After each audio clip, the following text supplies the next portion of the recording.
Hi, I'm your NDTV AutoMate Siddharth Sharma, and this is a show that is your ultimate guide into the world of automobiles and mobility. Like every week, we've got a power-packed show lined up for you guys this week, including the all-new Honda City in the year 2026. So without any further ado, let's get started. Coming up on this week's NDTV AutoMate show, we review the updated Honda City and tell you what has changed. Tata Motors refreshes the Tiago and we bring you all the details. We also travel to Japan for the thrilling Uber Drift experience.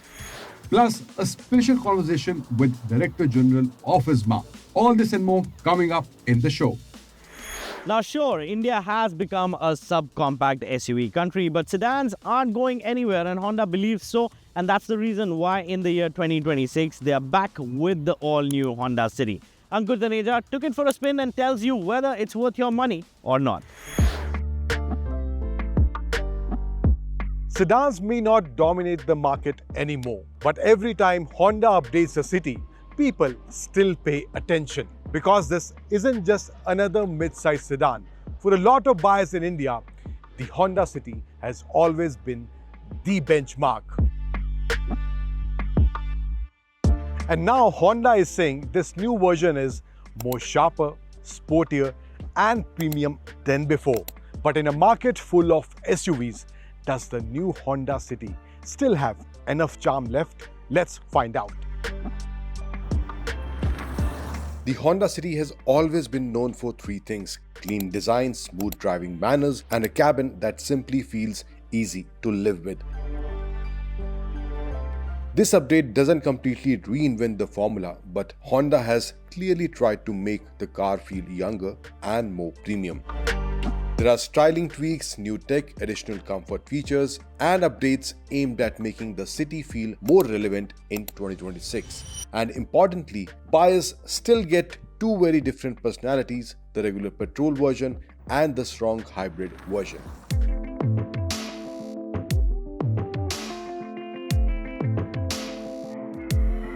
At first glance, this still very much looks like a Honda City. And honestly, that's probably intentional. Honda hasn't gone overboard with unnecessary cuts and creases. Instead, the focus seems to be on making the car look more sharper, wider, and slightly more aggressive. Up front, the biggest change is the redesigned face. The new LED lighting setup now looks sharper and more modern, while the connected light bar across the grille gives the city a wider visual stance. The bumper has also been redesigned with more sculpting and sportier detailing, helping the sedan look lower and more planted than before. In profile, the overall silhouette remains familiar, which isn't a bad thing because the City still continues to be one of the most elegant sedans in the segment. You also get the newly designed dual-tone alloy wheels that add a bit more visual flair without looking too loud. At the rear, the updates are subtle but noticeable. The new Z-shaped LED tail lamps and revised bumper treatment give the back end a cleaner and more premium appearance. And overall, this feels less like a dramatic facelift and more like Honda carefully polishing an already successful design.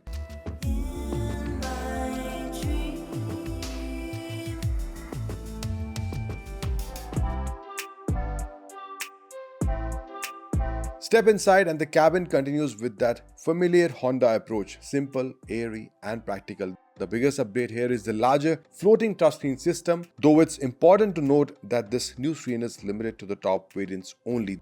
The screen itself is responsive and easy to use, but the angle could have been slightly more upright for better visibility while driving, especially in daytime. Honda has also added a new textured dashboard finish along with ambient lighting, which makes the cabin feel slightly richer than before. One thing the City still does really well is space. The second row experience continues to be among the best in the segment, with excellent legroom, good under-thigh support and a very airy feel overall. However, the rear headrests are still fixed and there is no adjustment option available, which could have improved comfort further for taller passengers. The front seats continue with manual adjustment and do not get the powered operation, although ventilated seats are now part of the package. There are also USB-C charging ports and a new 360-degree camera system as well. The camera gives you a good overall view of the surroundings and definitely improves the convenience in tight spaces, although the image quality itself isn't the best in the segment.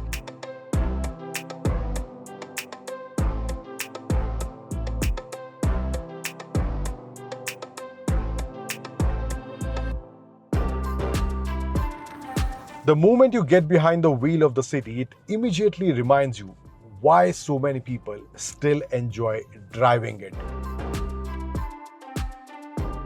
It doesn't try too hard to be sporty or aggressive. Instead, it focuses on refinement and comfort. And honestly, that approach still works really well. The engine still feels refined, smooth, and effortless in the way it delivers power. Whether you're driving through city traffic or simply cruising on the highway, the city continues to have that easygoing character that makes everyday driving feel pleasant. Power delivery is strong enough for both urban conditions and highway runs, and the car never really feels underpowered in normal driving conditions. The suspension setup also strikes a nice balance. It absorbs most road imperfections comfortably while still maintaining good stability at higher speeds. Braking performance is confidence-inspiring as well, and overall the car feels planted and predictable on the road. And somewhere during the drive, you begin to understand again why the Honda City continues to be seen as the benchmark in this segment. The interesting thing about the new Honda City is that Honda hasn't tried to completely change its identity. This still feels like City at heart. Comfortable, practical, and easy to drive. But at the same time, the added tech, the sharper styling, and the hybrid option help it feel more modern than before. In a market where SUVs dominate almost every conversation, the Honda City continues to quietly remind people why sedans still make sense. It offers a lower driving position, excellent rear seat comfort, refined engine, and an overall sophistication that many compact SUVs still struggle to match. The updates may not be revolutionary, but they do make the package feel fresher and more premium. Prices also plays an important role here. The new Honda City starts at 12 lakh ex-showroom, which is same starting price as the outgoing model, making the entry point more accessible for buyers considering a premium sedan. The top-end variant, however, now goes up to 21 lakh ex-showroom, making it roughly 1 lakh more expensive than before. And for buyers who still enjoy simplicity, comfort, elegance of a well-sorted sedan, the Honda City continues to hold strong relevance even in 2026.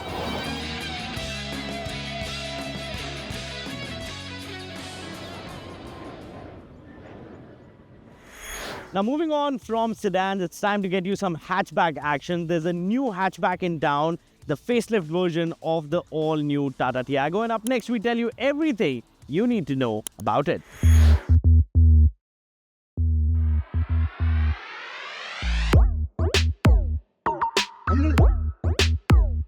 The 2026 Tata Tiago range is finally here, and it gets a slew of changes inside out. But the good part is it continues with both petrol and electric powertrain options. Now this one is the EV variant, and what all is new here, let's find that out.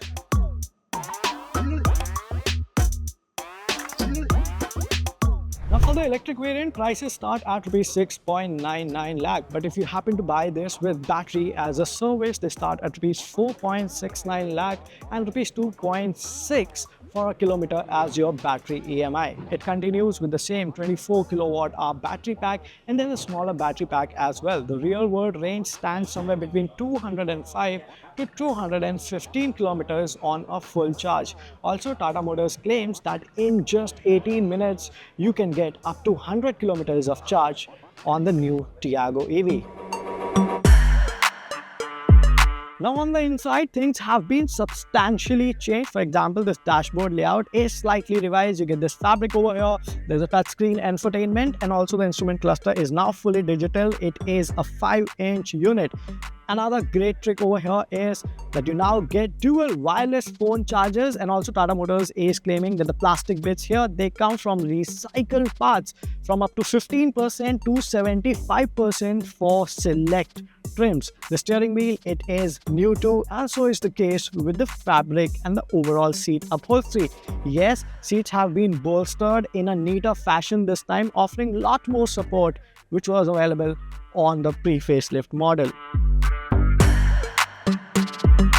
So this is the ICE variant of the Tiago facelift, and prices for the petrol trim start from rupees 4.69 lakh, while the ICNG trims, they start from rupees 5.79 lakh rupees ex-showroom. Now, talking of changes on the design front, well, you now get all new LED headlamps along with a new piano black applique for the grille. The bumper is new too, with a larger air dam, and you also get eyebrow-like LED DRLs on this car. The bonnet is resculpted, it looks fresh, and over to the sides, you now get new alloy wheels both on the petrol and CNG variants. In terms of body shell, it remains the same, so the silhouette is unmistakably Tiago. Now on the inside, you get a slew of more features.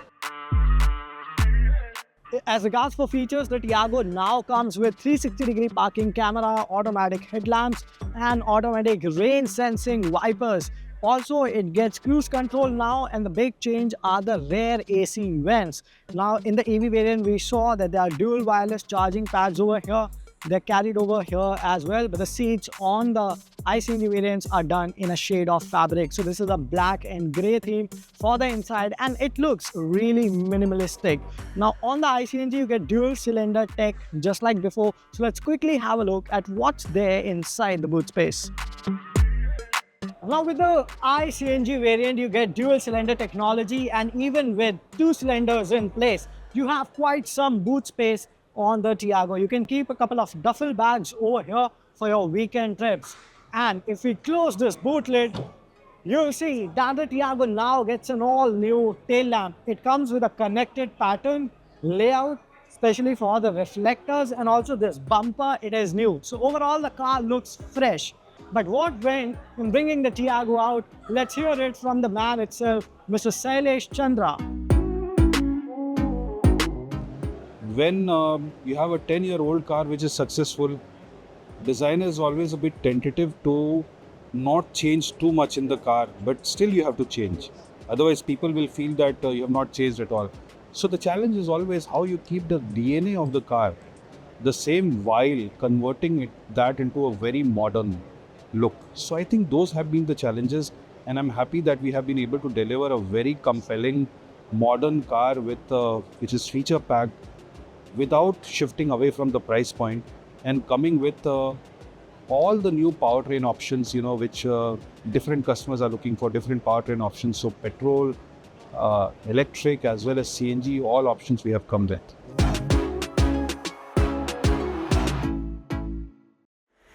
Now, when I say Uber on AutoMate, the first thing that will come to your mind is a ride-hailing cab app. But what if I told you that you can get a drift experience right from your Uber app? But not here in India, but in Tokyo.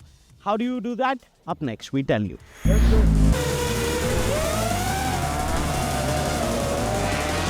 Tokyo is the birthplace of drifting, and now Uber is turning this culture into a bookable experience called Uber Drift. The NDTV AutoMate team is here at Mobara Twin Circuit near Tokyo, where tourists can ride along with professional drift drivers in iconic JDM cars. And honestly, from the noise and smoke around us, this already feels straight out of Tokyo Drift. Uber Drift is the latest addition to Uber's Global Go Anywhere series. Premium travel experiences that can be booked directly through the Uber app.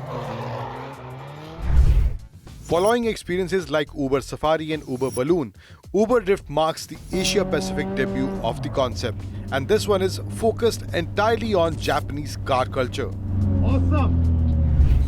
Drifting started in Japan during the 1970s before becoming a global motorsport phenomenon through racing, gaming, and films like the Fast and Furious Tokyo Drift. But despite its popularity, authentic drift experiences have usually been difficult for tourists to access. That's exactly what Uber is trying to change. The experience starts directly from Tokyo itself. Guests are picked up from their hotel in an Uber black van before being driven to Mobara Twin Circuit for a half-day drift experience. Once here, participants get around 90 minutes of track action with professional Formula Drift drivers. And these aren't ordinary road cars. Uber has specially prepared iconic JDM machines including the Nissan Silvia S15, and Nissan 180SX for tandem drifting sessions. The atmosphere here feels more like a drift festival than a standard track event. Now, watching drifting from outside is one thing, but sitting inside the car, it completely changes the experience. The drift runs themselves are properly aggressive. The rear of the car steps out almost instantly, smoke fills the air, and suddenly you're looking out of the side window instead of the windscreen. And yet, despite all that drama, the drivers maintain unbelievable precision. That's what makes drifting special. It's not just about speed, it's about control, timing, and commitment. And according to Formula Drift driver Yukio Fausto, experiences like Uber Drift can introduce authentic Japanese drifting culture to a much wider global audience. So I think drifting have a lot of image about people think we're just doing this for fun, but it's more professional than everyone thinks. So for example, we have big companies already involved. So drifting is really a professional, like F1 drivers, we really take serious. So Uber Drifting helping us to make this image way better, way more professional, and I'm really happy to be a part of this. So on drift run only takes 20 seconds. And if you make 1 second mistake doing this run, you finished your whole weekend and you lose the race. So for me, the drifting, the most exciting part is you cannot make a mistake even for half second. If you make a mistake, you have to go home early. And that was Uber Drift here from Tokyo, a proper mix of Japanese culture, motorsport, and pure adrenaline. And after experiencing drifting from inside these cars, you understand why this culture still continues to hold a legendary status around the world. And now it's time for NDTV AutoMate News of the Week, the biggest headline makers, movers and shakers from the world of automobiles and mobility, all in one place. The Delhi police has cracked down hard on wrong side driving. In an effort to improve road safety, the authorities conducted a special drive issuing over 12,000 challans and registered more than 1,000 FIRs in just 2 days. MG Motor India has launched the Majesta SUV. Introduced at 41 lakh rupees, the SUV replaces Gloster and competes with Toyota Fortuner. The Majesta stands out with a powerful diesel engine and 4x4 capabilities. Ferrari has revealed its first ever EV, the Lush. The 4-door, 5-seater Grand Tourer belts out over 1,000 horsepower from its quad electric motor setup. Headline figures of 530 kilometers of range and 0 to 100 time in 2.5 seconds. Ferrari Lush has been in the news for wrong reasons. Its radical design is dividing opinions and is attracting criticism from experts and social media alike. On the two-wheeler side, Royal Enfield has launched the Bullet 650. Priced at 3,65,000 rupees, it shares the 648cc parallel twin engine with classic 650. Visually, it retains the strong design appeal. Hand-painted stripes, chrome on the headlight, and pilot lamps. In motorsports, Defender Rally is heading to Argentina's Desafio Ruta 40 with a historic all-female crew. Sarah and Sadie became the first female pairing in the event's history since 2010. The 6-day rally covers over 2,700 kilometers across brutal terrain. Now, with the rise in fuel prices amongst global conflict, one thing is for sure. Flex fuel vehicles are no longer a distant dream or something that is going to come in the future, but might be a reality in the year 2026. We caught up with the Director General of ISMA to know more about flex fuel engines and their future in the Indian market. See, flex fuel basically is a modified ICE engine which can take any ethanol blend from E0 to E100. And most of the OEMs now are ready with flex fuel vehicle. It is the components are made in such a way that it is compatible with the higher blends such as E85 and E100. For example, if you take the example of Brazil, Brazil today has 90% of its fleet as flex fuel vehicle, which can take E100 hydrous. That is what Brazil is. So we are also planning that India also should have flex fuel vehicle which can take higher blends such as E85 and E100. We are at E20. The talks of E22 to 2027 is already underway, and you are also speaking of much higher than that. But at the ground level, how ready we are, how our farmers are empowered to go for higher blends, and also industry and agricultural synergy, if you talk about? See, there are many stakeholders in this entire ethanol ecosystem, starting with farmers. Then we have the ethanol producers. Ethanol producers have sugar mills who have been the fundamental or the foundation of this entire ethanol program. Later on, we also had a lot of capacities been put up by the grain, specifically the broken rice and the corn.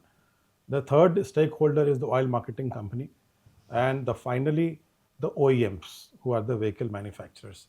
Now, except the policy, the entire ecosystem is ready. We are producing more than what we can consume, so feedstock is not a problem.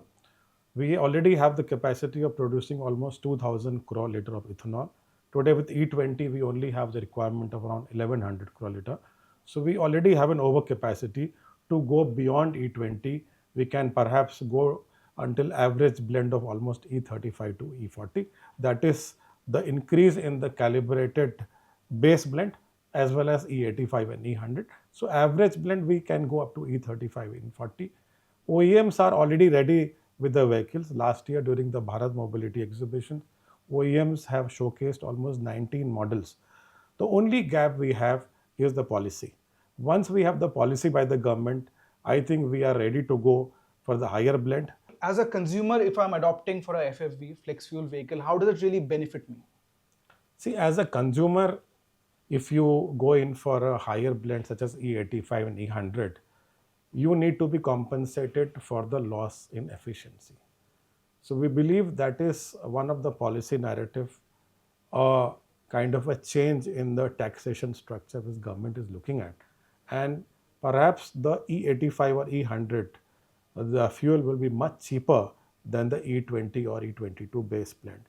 So it will definitely give benefit to the customer in terms of cost of fuel.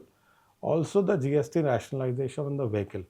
We also requested, since flex fuel is going to take a higher blend of E85 and E100, and it is considered to a clean mobility pathway similar to what EV is. Perhaps it's slightly better than EV, because EV, when we talk about EV, it is only about the tailpipe emission. But if you see the entire life cycle emission, the biofuel, the flex fuel has the lowest carbon emission index. In that way, I believe this is going to benefit customer in terms of economics, in terms of cost of ownership, and also mitigating their entire life cycle analysis, for example, the pollution. So I believe in overall, it benefits the customer, it benefits the country. And with that, it's time for us to say goodbye on this edition of NDTV AutoMate. Don't forget to follow us on our social media handles. And for the latest news, views, and reviews, don't forget to log into ndtv.com/auto. Always remember, while driving, wear a seatbelt, follow speed limits, respect the drivers around you. This is your AutoMate Siddharth Sharma signing off. I'll see you guys in the next one.